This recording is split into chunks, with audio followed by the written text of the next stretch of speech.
Hi, my name is Brian Wyatt, and my project is investigating the fracture effects on the safe operation speed of a randomly oriented discontinuous carbon fiber reinforced polymer flywheel. As a reminder, my project is investigating the effects of type 1 crack defects, where this crack is parallel to the axial direction of this flywheel. This is a continuation of an undergrad research project that I did, where this flywheel is being levitated off of a center stator, so there's no frictional force acting in the center, and this is free to expand as it spins up to speed. So the geometry that I chose in this case is referring to what I was just saying, that this is off of a stator in the middle that is controlling this electromagnetically to essentially float off of this center thing. So it has an inner diameter and an outer diameter. It's essentially a ring. The outside diameter is 3 inches, the interior diameter is 1.625 inches, and then because this flywheel is just scaled vertically to an unknown height in the research at this time, I just chose 1/2 inch as the height, as any kind of crack in this is going to be fairly same as you go throughout a thickness. So for a finite element model, I was looking at just 1/4 of this. So looking at boundary conditions in this project is really difficult to add boundary conditions. And one of the things that I notice if I'm looking at a ring is that this is symmetric along all ways. I couldn't do a 2D analysis in this case because a 2D analysis is going to look at it as if the crack was all around the circumference of the material, which is not the case. So I had to separate it into some solid form. So I went with 1/4. That way I could set up boundary conditions that would prevent it from moving from these directions. So that creates this 1/4. And you can see very small there that there is a crack that exists. I went with a kind of oval shape and gave it the dimensions 100 thousandths of an inch vertically and 10 thousandths of an inch horizontally. This is supposed to just be a modeled crack theory as if there were voids within this composite material. This was an arbitrarily chosen size. So for the material property, I looked at a discontinuous carbon fiber that's commonly sold by Carbisco, I believe. This material data is taken off of their website for this carbon fiber, where the in-plane, essentially axial, and then out-of-plane stiffnesses and strengths are going to be different, as in any anisotropic carbon fiber material. So those are off the website, and then this is also an epoxy that I chose from fiberglass. This is just the material that's on their data online. So with that, I did these randomly oriented discontinuous carbon fiber composite equations, and I'm skipping a lot of the math here, but essentially what we're looking at here are the stress invariants, which are saying in any different direction, this is what the stress around a discontinuous fiber is going to look like.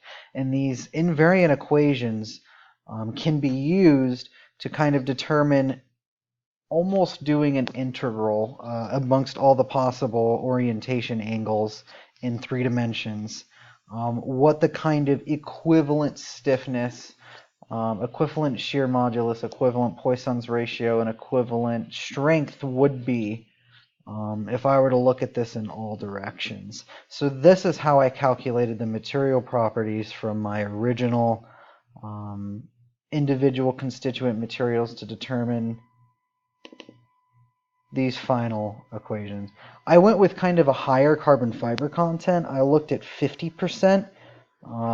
This is just a continuation of the research of why we were looking at a carbon fiber composite with that much. But right now I'm just going to arbitrarily choose for this project to look at a 50%. So as I mentioned earlier, I wanted to set up boundary conditions that would make it easier on me in the model. So the advantage of choosing a 1/4 piece is that I can choose the boundary conditions in these certain directions. The first one, I have that flat face. I can constrain it in the Z, which will essentially prevent it from moving in and out of the Z direction as this is spinning up the speed. When this is spinning, we're expecting it to simply expand as it spins up to speed and be held into place. It shouldn't rotate to any particular side as this is operating due to that previously mentioned electromagnetic field that I was referring to. So it's kind of constrained from moving in those directions. I wanted to make sure that the only direction that this could move is out. So I added this constraint in the Z, and then if I look at the other side, I added a similar constraint in the X. Again, just to prevent that motion from heading back into those directions. As well, I wanted to add a boundary condition onto the bottom side of this, saying that it can't go down into it. I wanted to avoid adding a similar boundary condition on top, because then I would be preventing displacement in that direction, and I would be pulling on this as this naturally part is going to want to shrink as it's stretched in the radial direction. I wanted to make sure that I gave it the ability to do that shrinkage that it's going to do without being unconstrained in the y direction. So to do this, essentially apply this inertial velocity to it, I set up a rotational velocity constraint in this. And I set that rotational velocity point, the location, to be at the 0 mark. This 0 mark is just a continuation of how I modeled this in SolidWorks when I did it, setting the main axis to be in the middle center point of where the diameters of the part comes off of, which would be exactly in this flywheel where the rotational velocity point would be acting from.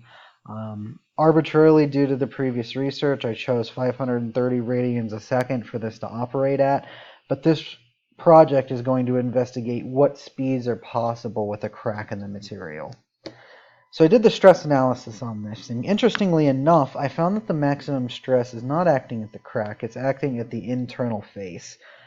This makes sense in a flywheel in general, because at the center of this I'm going to have the most displacement, therefore the most stress that's going to act at this location.